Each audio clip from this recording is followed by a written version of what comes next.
नमस्ते dear students, welcome to PT education. मेरा नाम है कीर्ति पंकज सारंगी एंड इस लेक्चर में हम बात करने जा रहे हैं स्वामित्व स्कीम के बारे में, जो कि एक बहुत अच्छा इनिशिएटिव है by the central government to empower the rural India. तो इसमें कौन से एजेंसीज इन्वॉल्व हैं, ये स्वामित्व स्कीम है क्या, इसको कैसे इम्प्लीमेंट किया जाएगा, इसके कौन से टेक्नोलॉजीज यूज किए गए हैं इसमें, तो सब कुछ इन डेप्थ एनालिसिस करेंगे इस लेक्चर में। आप बने रहिए मेरे साथ अंत तक। और आगे चलने से पहले मैं आपको बता दूं, आप इन लेक्चर्स को लाइक कीजिए, शेयर कीजिए, सब्सक्राइब कीजिए हमारे चैनल को।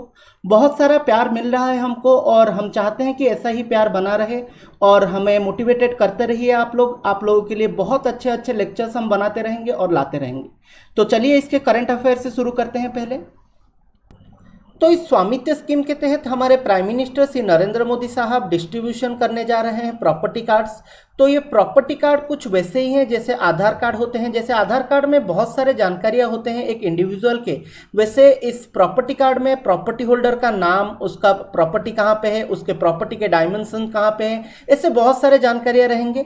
और इसके पहले चरण में 1 लाख प्रॉपर्टी होल्डर को, जो कि रूरल इंडिया से बिलोंग करते हैं, उनके प्रॉपर्टी कार्ड्स डाउनलोड करने को मिलेगा by the SMS link given by the central government. And बाद में उनके फिजिकल डिस्ट्रीब्यूशन भी होंगे उस प्रॉपर्टी कार्ड के by the respective state government. And इसके लिए एक दिन चुना गया है 11 अक्टूबर, जो कि हमारे नानाजी देशमुख एंड JP नारायण साहब जी के जयंती दिवस है। तो ये करंट अफेयर के तहत से बहुत इंपॉर्टेंट हो जाता है एग्जाम के पर्सपेक्टिव में, आप इसको याद रखिएगा। तो पहले इस स्वामित्व स्कीम के बारे में थोड़ा देख लेते हैं। इसका एब्रिविएशन है survey of villages and mapping with improvise technology in village areas.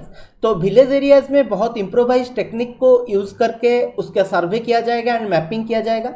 तो ये बहुत इंपॉर्टेंट है एग्जाम के पर्सपेक्टिव में, एग्जाम में आने वाला क्वेश्चन है, आप लोग इसको याद रखिएगा। इसको इम्प्लीमेंट कर रहा है स्कीम को union minister of rural development and Panchayati Raj. तो ये एक सेंट्रल सेक्टर स्कीम है। तो सेंट्रल सेक्टर स्कीम मतलब फंडिंग एंड इम्प्लीमेंटेशन दोनों ही सेंट्रल गवर्नमेंट कर रहा है। एंड अगर सेंट्रल फंडेड स्कीम या फिर सेंट्रली स्पॉन्सर्ड स्कीम होता तो फंडिंग सिर्फ सेंट्रल गवर्नमेंट करता, इम्प्लीमेंटेशन स्टेट गवर्नमेंट करते। और अभी जो डिस्ट्रीब्यूशन हो रहे हैं प्रॉपर्टी कार्ड, ये तो 11 अक्टूबर को हो रहा था, लेकिन इसका जो स्कीम का अनाउंसमेंट है वो नेशनल पंचायती राज डे 24 अप्रैल 2020 को हो गया था। एंड इसमें बहुत सारे एजेंसीज इन्वॉल्व हैं, जैसे ministry of Panchayati Raj, state Panchayati Raj department, state revenue department and survey of India. अगर पंचायती राज का जिक्र इतने बार आ रहा है तो मुझे एक क्वेश्चन भी याद आ रहा है। मेरा पहला क्वेश्चन है आप लोगों के लिए, जो 3 टियर पंचायती राज सिस्टम है इंडिया में, तो ये इंडिया में कौन से अमेंडमेंट के थ्रू कॉन्स्टिट्यूशन में इंक्लूड किया गया था और किस ईयर में किया गया था? जो भी आपको पता है इस 3 टियर पंचायती राज सिस्टम के बारे में, आप मुझे कमेंट में बताइएगा। एंड इस स्कीम का एम ये है कि एक जियोग्राफिकल इंफॉर्मेशन सिस्टम बनाया जाए रूरल इंडिया के लिए, जो कि अर्बन एरिया के लिए तो बनाया गया है, लेकिन रूरल इंडिया के लिए ऐसा कुछ स्कीम नहीं बना था। एंड ये इंटरफेस देगा, एक जो भी प्रॉपर्टी है इंडिया में उसको एक इंटीग्रेटेड सिस्टम प्रोवाइड करेगा।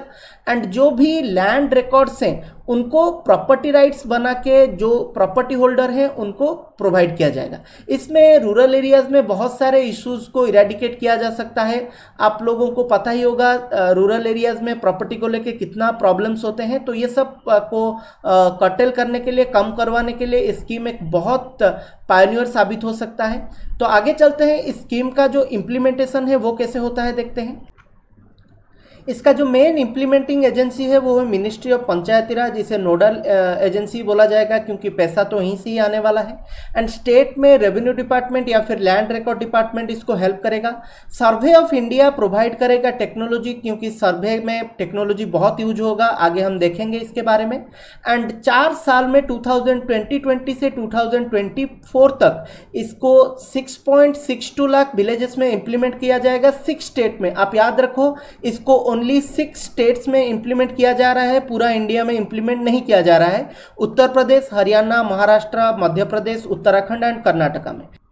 इसके पहले चरण में पायलट फेज में 763 विलेजेस में इसको इंप्लीमेंट किया गया था।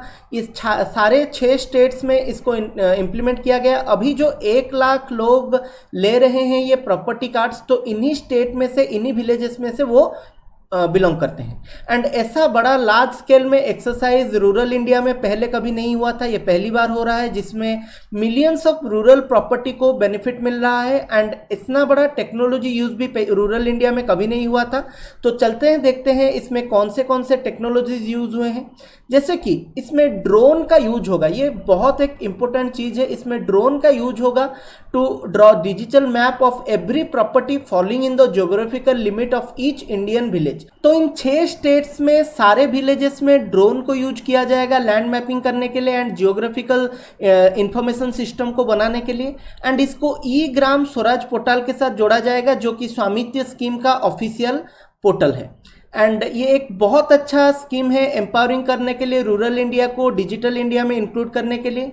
एंड जो स्टेट्स में इसको इम्प्लीमेंट किया जा रहा है उसमें जो पट्टा दिया जाएगा या फिर कार्ड दिया जाएगा उसका एक डेडिकेटेड नेम भी है। जैसे हरियाणा में इसका नाम है टाइटल डीड, एंड कर्नाटका में इसका नाम है rural property ownership records RPOR, and Madhya Pradesh में नाम है अधिकार अभिलेख, महाराष्ट्र में नाम है सनद, उत्तराखंड में नाम है स्वामित्व अभिलेख, एंड उत्तर प्रदेश में नाम है घरौनी। तो ये बहुत इंपॉर्टेंट है क्योंकि मैच द फॉलोइंग में क्वेश्चन आ सकता है प्रीलिम में। आप लोग को पता है आजकल बहुत डिफिकल्ट क्वेश्चंस आ रहे हैं प्रीलिम्स में भी, तो आप इसको याद रखिएगा, एग्जाम में आपको हेल्प करेगा। तो इसके बेनिफिट्स देख लेते हैं क्या क्या है। जैसे कि रूरल इंडिया को एक फाइनेंशियल स्टेबिलिटी देगा क्योंकि रूरल इंडिया के जो प्रॉपर्टी थे वो कभी भी एक कोलैटरल या फिर फाइनेंशियल एसेट की तरह यूज नहीं हो सकते थे बैंक्स में, क्योंकि ये हमेशा डिस्प्यूटेड रहते थे या फिर प्रॉब्लमेटिक रहते थे। एंड इस प्रॉब्लमेटिक एरियाज में बैंक्स जोखिम लेने को तैयार नहीं थे। अभी जब गवर्नमेंट एक बैकिंग दे रहा है, ये ओनरशिप कार्ड दे रहा है, तो बैंक्स भी आगे आएंगे लोन्स देने के लिए। एंड अगर हमारे पास इस लैंड रिकॉर्ड का एक्यूरेट फिगर होगा तो रूरल इंडिया के लिए जो प्लानिंग्स हैं, जो प्रोग्राम्स हैं, वो अच्छे से प्लान किए जा सकेंगे और डिटरमाइन किया जा सकता है प्रॉपर्टी टैक्स को, क्योंकि रूरल इंडिया से बहुत कम प्रॉपर्टी टैक्स मिलता है इंडियन गवर्नमेंट को। एंड GIS मैपिंग सिस्टम में जो जियोग्राफिकल इंफॉर्मेशन सिस्टम है, अगर वो उसके डाटा सब मिल पाएंगे अदर डिपार्टमेंट्स को तो वो भी रूरल इंडिया के लिए अच्छे प्रोग्राम इंप्लीमेंट कर पाएंगे। And it will also reduce the disputes and legal cases. तो ये तो एक लैंडमार्क चीज होगा क्योंकि जो इंडियन जुडिशरी सिस्टम में जितने भी केसेस पेंडिंग है उसमें ज़्यादातर लैंड डिस्प्यूट्स हैं एंड रूरल इंडिया में सबसे ज़्यादा लैंड डिस्प्यूट्स होते हैं। And it will also support the preparation of better quality gram panchayat development plan by making GIS maps. तो इसके बारे में आगे बात करेंगे। तो पहले देख लेते हैं ग्राम पंचायत डेवलपमेंट प्लान GPDP के बारे में। ये कॉन्स्टिट्यूशनली मैंडेटेड है कि हर पंचायत में एक GPDP या फिर ग्राम पंचायत डेवलपमेंट प्लान बनाया जाए जो कि लोगों को economic development and social justice provide कर पाए एक ग्राम पंचायत के लेवल पे। एंड इसमें सेंट्रल मिनिस्ट्री के एंड बहुत सारे डिपार्टमेंट्स के 29 सब्जेक्ट्स को लिस्ट किया गया है जो कि हमारे 11th schedule of the constitution में प्रोवाइडेड है।